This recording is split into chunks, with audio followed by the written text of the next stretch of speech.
వచ్చిన ప్రతినిధులందరికీ ఒక బ్రాండ్ అంబాసిడర్గా నారా చంద్రబాబు నాయుడు గారు, యువ నాయకులు నారా లోకేష్ గారు నిలవడంలో ఏ మాత్రం కూడా అతిశయోక్తి లేదు.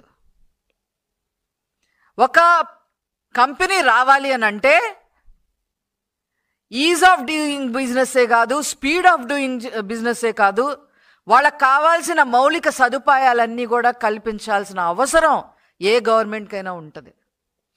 కల్పించడమే కాకుండా దానికి భరోసా కల్పించడం కూడా గవర్నమెంట్ మినిమం రెస్పాన్సిబిలిటీగా ఉంటుంది.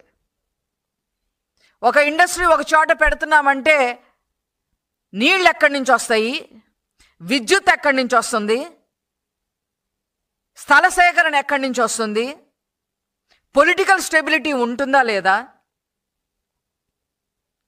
అగ్రిమెంట్లన్నీ త్వరగా అవుతాయా లేదా, మనకు కావాల్సిన రెప్యుటేషన్ ఉన్న ఇండస్ట్రీలు అయితే ఇంకెలా ఆలోచిస్తాయంటే మాకు కావాల్సిన చట్ట సవరణలు ఈ గవర్నమెంట్లో అవుతాయా లేదా,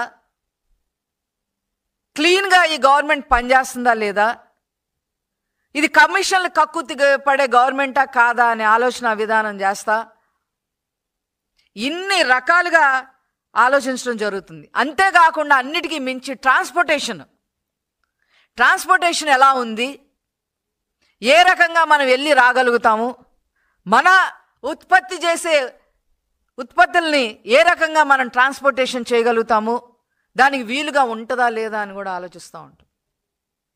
అవన్నీ కూడా ప్రాక్టికల్గా కాగితం మీద కాకుండా ప్రత్యక్షంగా ఎలా ఇవ్వబోతున్నాము అని చెప్పి ఫిగర్స్తో సహా